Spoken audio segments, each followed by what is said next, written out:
Setiap pagi di rumah mewah itu, aku, Ronnie, pemuda 26 tahun, selalu datang lebih awal dari siapapun. Suara burung di taman, aroma kopi yang baru diseduh, dan langkah kaki lembut di lantai marmer, semua jadi rutinitas yang tak pernah berubah.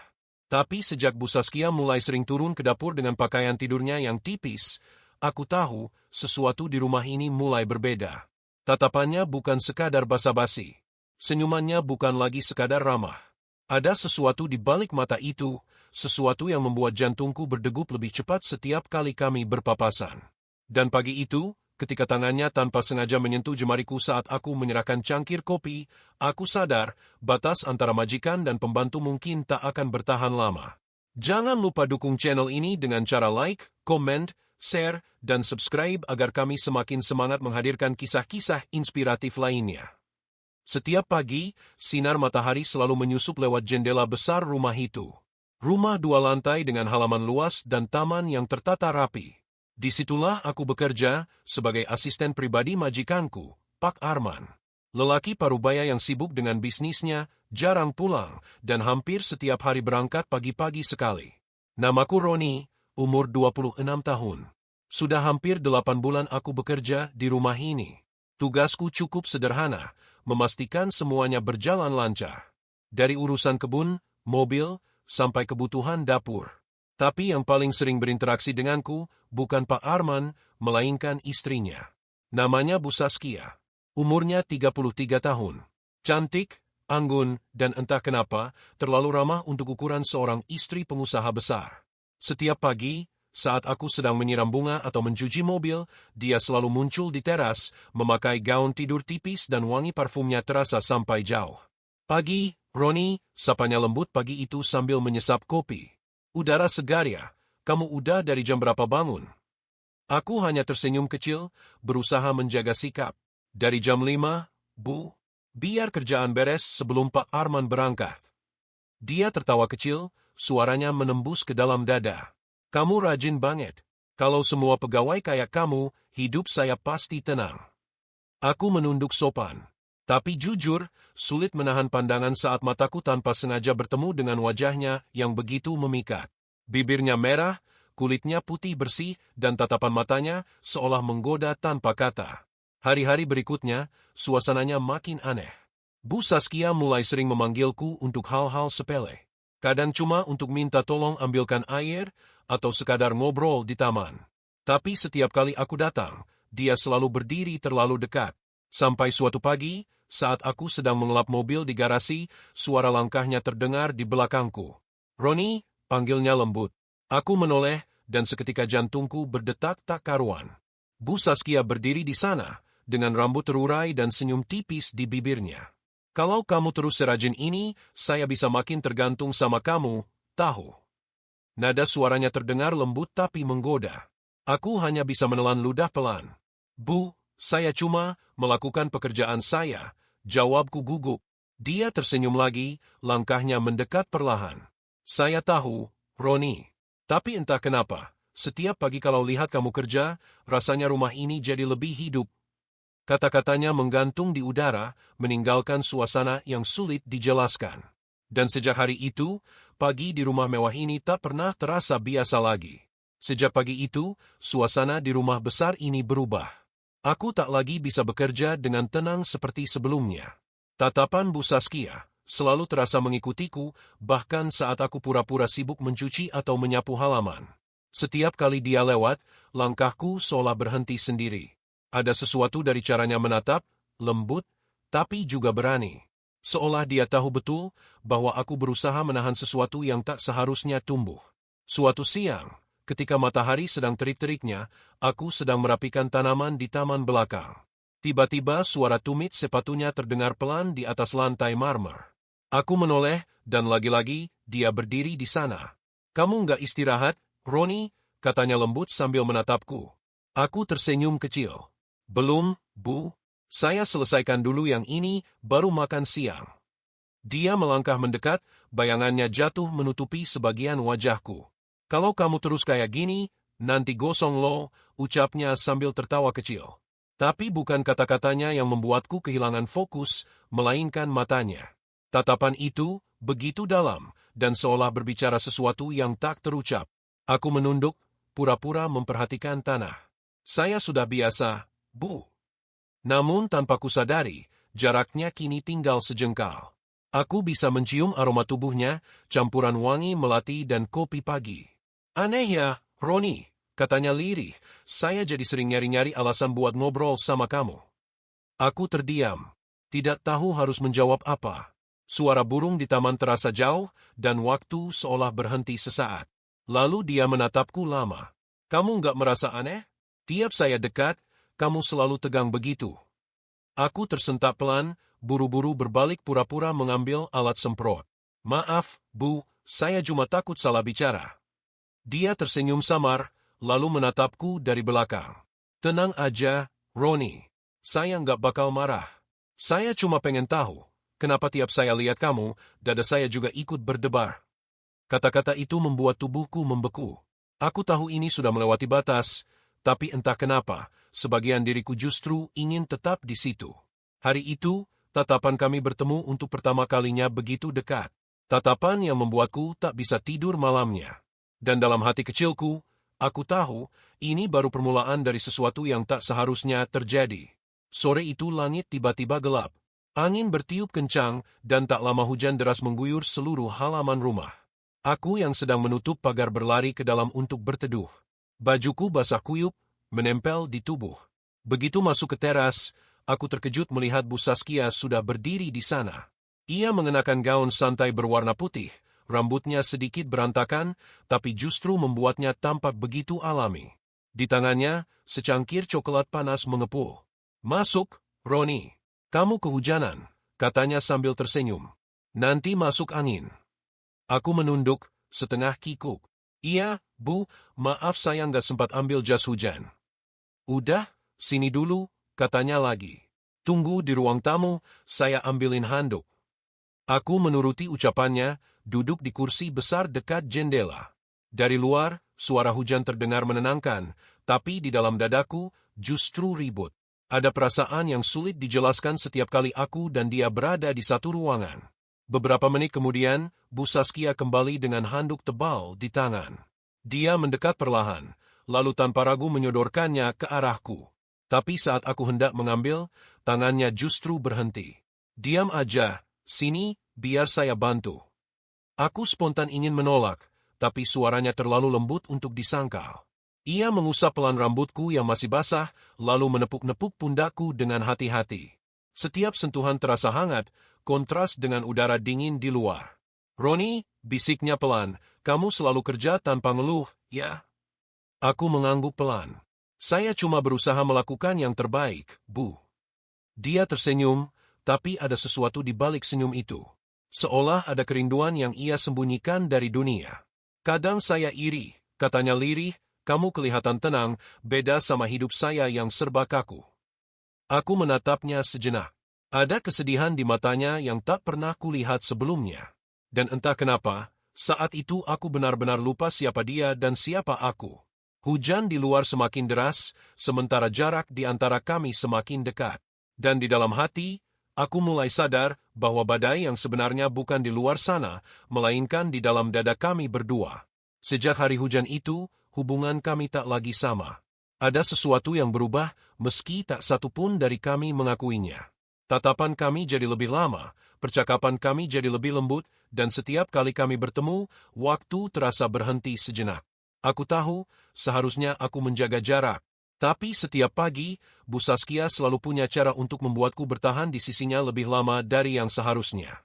Kadang ia memintaku membantu memindahkan pot bunga, kadang hanya untuk memperbaiki sesuatu yang sebenarnya tidak rusak. Roni, panggilnya suatu pagi, tolong bantu saya buka tutup botol ini. Aku menghampirinya, mengambil botol di tangannya. Tapi sebelum sempat kubuka, dia tersenyum kecil. Dekat banget, ya, katanya pelan. Aku terdiam, tapi tubuhku tak bergerak menjauh. Tanganku membuka tutup botol itu, tapi mataku justru bertemu dengan matanya yang bening dan hangat. Bu Saskia menatapku lama, lalu berkata lirih, kadang saya lupa, kamu cuma pekerja di rumah ini. Aku menarik napas dalam. Saya juga berusaha nggak lupa, Bu, tapi entah kenapa, sulit. Dia tertawa kecil, tapi tawanya terdengar pahit. Mungkin karena kita sama-sama kesepian. Sejak hari itu, kami mulai sering berbagi cerita. Tentang masa lalu, tentang hidup, dan tentang rasa yang tak seharusnya tumbuh. Setiap malam, aku merenung di kamar kecil di belakang rumah, memandangi jendela kamarnya dari jauh yang masih menyala sampai larut. Kadang aku bertanya pada diri sendiri, kenapa aku tak bisa berhenti memikirkannya? Apakah ini hanya rasa kagum, atau sesuatu yang lebih berbahaya? Suatu sore, saat matahari mulai tenggelam, dia duduk di taman memandangi kolam ikan. Aku datang membawa teh hangat seperti biasanya. Bu, tehnya, kataku. Dia menoleh perlahan, menatapku dengan senyum yang tak biasa. Roni, kalau saya bilang, saya nyaman sama kamu, apa kamu akan menjauh? Pertanyaan itu membuat tenggorokanku kering. Aku menatap teh di tanganku, lalu pelan menjawab, mungkin saya nggak bisa menjauh, Bu. Tapi saya juga nggak berani terlalu dekat. Dia menatapku lama, lalu berkata lirih, kalau begitu, biar waktu aja yang nentuin, ya. Dan di bawah langit sore itu, tanpa sadar kami sedang meniti jalan rahasia. Jalan yang hanya kami berdua tahu, antara rasa dan batas yang semakin kabur. Pagi itu rumah terasa begitu sunyi. Pak Arman sudah berangkat sejak subuh keluar kota untuk urusan bisnis. Aku masih di halaman, menyiram bunga sambil memikirkan perkataan Bu Saskia kemarin sore. Kata-kata yang terus terngiang di kepala, saya nyaman sama kamu. Saat aku sedang menatap pot bunga di pinggir taman, pintu belakang terbuka pelan. Bu Saskia muncul dengan rambut digerai dan mengenakan gaun santai berwarna lembut. Ia tampak berbeda hari itu, lebih tenang, lebih berani. Pagi, Roni, sapanya lembut. Kamu udah kerja dari jam berapa? Aku tersenyum tipis. Dari jam 6, Bu. Lumayan, biar nggak kepanasan. Dia berjalan mendekat, langkahnya perlahan tapi pasti. Sendirian aja di rumah sebesar ini, rasanya sepi ya, katanya pelan sambil memandangi taman. Aku ikut menatap bunga-bunga yang mulai mekar. Kalau saya sih udah biasa, Bu. Tapi kalau ibu yang sendirian, pasti kerasa sepinya. Dia menatapku sejenak, lalu tersenyum. Kamu tahu banyak hal, ya, Roni. Padahal kamu jarang bicara. Aku menunduk malu. Saya cuma nggak mau salah ngomong, Bu. Tiba-tiba, tanpa diduga, tangannya menyentuh lenganku. Sentuhan yang ringan, tapi cukup membuat tubuhku kaku seketika. Kamu nggak perlu takut, katanya lirih. Saya nggak akan marah. Aku menatap wajahnya, dan di sana kulihat sesuatu yang jujur, kerinduan yang dalam. Mungkin bukan karena cinta, tapi karena rasa sepi yang terlalu lama disembunyikan. Dia menarik tangannya perlahan, lalu berkata lembut, saya cuma pengen tahu, masih ada orang yang bisa saya percaya di rumah ini. Aku menatap matanya, lalu menjawab pelan, selama saya di sini, ibu nggak sendirian. Dia tersenyum, tapi senyum itu seperti menahan sesuatu yang lebih dari sekadar terima kasih. Hening beberapa saat, hanya suara angin dan daun yang bergetar pelan. Sebelum ia beranjak masuk, ia menoleh lagi dan berkata pelan, Roni, kamu terlalu baik. Dan kadang, kebaikan itu bisa jadi bahaya kalau salah orang yang ngerasainnya. Sejak hari itu, aku tahu satu hal, batas yang dulu masih jelas antara majikan dan pekerja, kini mulai pudar, hanya karena satu sentuhan kecil yang tak seharusnya terjadi. Hari-hari berikutnya berjalan dengan suasana yang berbeda. Rumah megah itu tidak lagi terasa seperti tempat kerja, melainkan seperti ruang penuh rahasia yang hanya aku dan Bu Saskia pahami. Setiap kali aku berjalan melewati ruang tamu, matanya selalu mengikuti langkahku. Setiap kali aku menunduk menyapa, senyumnya muncul, senyum yang tak lagi sekadar ramah, tapi menyimpan makna yang sulit dijelaskan. Pagi itu, aku sedang menyiapkan kopi di dapur. Aroma kopi memenuhi udara ketika tiba-tiba ku dengar langkahnya mendekat dari belakang. Tanpa menoleh, aku sudah tahu siapa yang datang. Harumnya, katanya pelan, suaranya lembut sekali. Aku menoleh dan tersenyum sopan. Kopinya baru diseduh, Bu. Mau saya tuangin sekalian? Dia mengangguk, duduk di kursi bar dapur dengan posisi menyandar santai. Saat aku menuangkan kopi ke cangkir, dia memperhatikanku dalam diam. Roni, katanya tiba-tiba, kamu tahu nggak, kamu punya cara kerja yang bikin orang tenang. Aku terdiam sejenak. Saya cuma berusaha rapi, Bu. Dia tertawa pelan. Iya, Tapi bukan cuma itu. Kamu punya sesuatu yang beda. Tatapan matanya menembus dan membuat tanganku sedikit gemetar saat menuang air panas. Aku berusaha mengalihkan suasana. Ibu mau saya temani sarapan di taman. Dia tersenyum samar. Boleh. Tapi cuma kamu ya, nggak usah panggil Embot Sumi. Kami berjalan menuju taman. Angin pagi bertiup lembut, menggoyangkan daun-daun bunga di sekitar meja kecil tempat kami duduk. Aku menuangkan kopi, sementara dia menatapku dengan tatapan yang sulit kuartikan. Kalau saya bilang, setiap kali kamu nggak di rumah ini, suasananya jadi sepi, kamu percaya nggak? Tanyanya pelan. Aku menelan ludah pelan. Ibu bercanda, ya? Dia menggeleng, serius. Enggak, saya serius, Roni. Aku menatapnya, berusaha mencari arti di balik kata-katanya. Tapi yang kutemukan hanyalah mata yang jujur dan lelah. Saat itu aku sadar, rumah besar ini mungkin tampak sempurna dari luar, tapi di dalamnya ada kesepian yang dalam, kesepian yang perlahan menarikku masuk ke dalamnya. Dan sejak hari itu, rumah itu benar-benar tak lagi sama. Bukan karena dinding atau furniturnya berubah, tapi karena di antara kami telah tumbuh sesuatu yang tak bisa lagi disembunyikan. Malam itu, rumah terasa jauh lebih sunyi dari biasanya. Pak Arman belum pulang, katanya masih harus menghadiri rapat bisnis di luar kota. Aku duduk di ruang servis, menuliskan daftar belanjaan untuk besok, mencoba sibuk agar pikiranku tidak kemana-mana. Tapi entah kenapa, bayangan Bu Saskia selalu muncul di kepala. Jam sudah menunjukkan pukul 9 malam ketika tiba-tiba terdengar ketukan pelan di pintu belakang. Aku bangkit, membuka pintu, dan di sana, Bu Saskia berdiri dengan piyama tipis dan ekspresi lelah di wajahnya. Maaf, Roni, kamu belum tidur, kan? Suaranya lirih, nyaris tenggelam oleh angin malam. Aku menggeleng. Belum, Bu. Ada yang bisa saya bantu? Dia tersenyum lemah. Saya nggak bisa tidur. Di kamar terlalu sepi. Boleh temani saya sebentar di teras? Aku sempat ragu, tapi akhirnya mengangguk. Kami duduk di teras belakang, di bawah cahaya lampu taman yang redup. Hujan rintik masih turun pelan, menambah suasana tenang tapi aneh.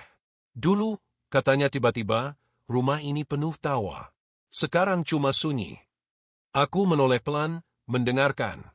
Pak Arman selalu sibuk, Roni. Kadang seminggu nggak ngomong 10 kalimat pun sama saya, lanjutnya lirih. Aku menatap wajahnya. Ada kesedihan yang nyata di sana. Bukan sekadar keluhan seorang istri, tapi luka yang sudah lama ia pendam. Saya cuma pengen ada yang dengerin, katanya lagi, menunduk. Tanpa sadar aku berkata, saya di sini, Bu. Selalu siap dengerin, kalau Ibu mau cerita. Dia mengangkat wajahnya, menatapku lama. Tatapan itu begitu lembut, tapi juga penuh gejolak yang tak bisa dijelaskan. Hening beberapa detik, hanya suara hujan yang terdengar. Roni, katanya pelan, kamu nggak pernah ngerasa salah karena terlalu baik sama orang. Aku terdiam, tak tahu harus menjawab apa. Tapi kemudian dia tersenyum kecil, senyum yang samar dan hangat. Mungkin saya cuma butuh seseorang yang mau dengar. Itu aja. Dia berdiri, hendak kembali ke kamar. Tapi sebelum melangkah, dia berhenti dan menatapku sekali lagi. Terima kasih, Roni. Malam ini saya nggak ngerasa sendirian. Dan saat pintu kamarnya tertutup, aku sadar malam itu bukan sekadar malam biasa. Itu malam yang menguji hati, antara rasa kasihan dan sesuatu yang lebih dalam dari sekadar empati. Sesuatu yang tak bisa lagi kutolak, walau aku tahu risikonya besar. Beberapa hari setelah malam itu, suasana di rumah terasa canggung tapi juga hangat dalam diam. Kami berdua seolah berusaha bersikap seperti biasa, tapi pandangan mata kami selalu saling mencari. Setiap kali aku lewat dekat ruang tamu, dia pura-pura sibuk dengan majalah di tangannya. Namun saat aku menunduk memberi salam, senyum kecil itu selalu muncul. Senyum yang hanya bisa dimengerti oleh kami berdua. Pagi itu, Pak Arman tiba-tiba pulang lebih cepat dari rencana. Suara mobil mewahnya terdengar di halaman, membuat jantungku berdegup lebih cepat. Aku segera bergegas ke depan, menyambutnya seperti biasa. Selamat datang, Pak, ucapku sopan. Pak Arman mengangguk singkat, wajahnya terlihat lelah. Iya, Roni. Mana Saskia? Di ruang keluarga, Pak, jawabku cepat.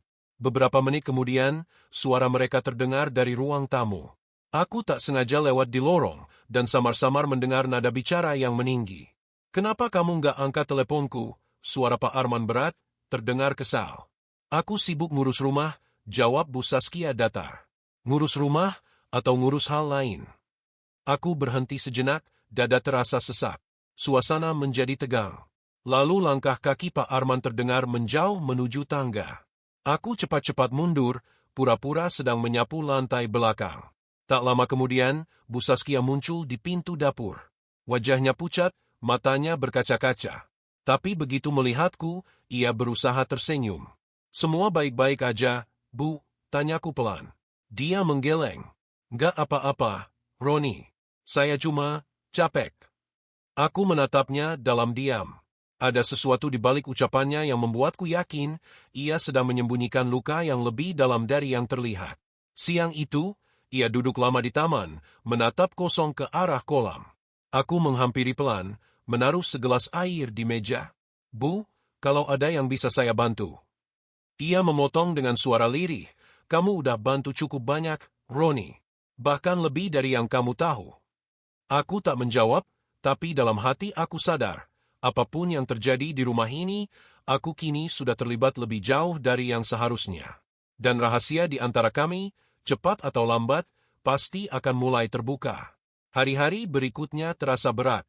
Hubungan antara Pak Arman dan Bu Saskia semakin dingin. Mereka jarang bicara, bahkan makan pun di meja yang sama tapi tanpa saling menatap. Sementara aku hanya bisa diam, berdiri di tengah pusaran suasana yang tak kupahami sepenuhnya. Pagi itu, saat aku sedang mencuci mobil di halaman depan, Bu Saskia keluar rumah dengan wajah letih. Ia berdiri di dekatku, menatap kosong ke arah taman. Roni, katanya pelan, kamu pernah merasa dikurung di rumah sendiri? Aku menatapnya ragu. Maksud ibu? Dia menarik napas panjang. Setiap hari saya hidup di rumah besar, tapi rasanya sempit. Semua serba diatur, semua harus tampak sempurna. Padahal di dalamnya, kosong. Aku diam. Aku tahu, yang ia rasakan bukan sekadar kesepian, tapi juga kehilangan arah. Ibu kuat, kok, ucapku akhirnya. Cuma, mungkin terlalu banyak hal yang ibu simpan sendiri. Dia menatapku lama. Dan kamu, satu-satunya orang yang bisa bikin saya ngerasa tenang. Kata-kata itu menusuk, membuat dada terasa hangat sekaligus salah. Aku ingin menjaga jarak, tapi matanya, tatapan itu selalu menarikku untuk tetap di dekatnya. Tapi sore itu, sesuatu terjadi. Saat aku sedang mengantar barang ke garasi, Pak Arman datang tiba-tiba. Wajahnya tampak curiga. Roni, kamu sering bantu Saskia di rumah, ya? Tanyanya datar. Aku menelan ludah. Iya, Pak. Kalau ibu butuh bantuan, saya bantu sekadar yang bisa. Ia mendekat, menatap tajam. Saya nggak suka pegawai saya terlalu sering di sekitar istri saya. Paham? Aku menunduk cepat. Paham, Pak. Suasana jadi kaku. Begitu ia pergi, napasku terasa sesak. Dari jauh, kulihat Bu Saskia berdiri di balkon lantai 2, menatap kami dengan wajah khawatir. Malamnya, saat aku hendak mematikan lampu taman, pesan singkat masuk ke ponselku. Nomor tak bernama, tapi aku tahu itu darinya. Maaf, Roni. Aku nggak ingin kamu disalahkan karena aku. Aku menatap layar ponsel itu lama. Ada rasa ingin menjawab, tapi juga takut. Aku sadar, situasi ini sudah melewati batas. Satu langkah saja, dan semuanya bisa hancur. Namun di sisi lain, aku juga tahu, perasaan ini sudah terlanjur tumbuh dan tak ada yang bisa menghentikannya begitu saja. Pagi itu udara terasa berat. Langit mendung, dan suasana rumah seolah menandakan sesuatu yang akan terjadi. Aku sedang menyiapkan mobil di garasi ketika tiba-tiba terdengar suara keras dari dalam rumah. Suara pecahan kaca. Aku segera berlari masuk. Di ruang tamu, kulihat Pak Arman berdiri dengan wajah marah, sementara Bu Saskia berdiri di hadapannya dengan mata berkaca-kaca. Sebuah vas bunga jatuh pecah di lantai. Aku capek hidup kayak gini. Men, suara Bu Saskia bergetar, kamu nggak pernah di rumah, nggak pernah peduli. Pak Arman membalas keras, aku kerja buat kamu. Tapi lihat sekarang, kamu malah berubah.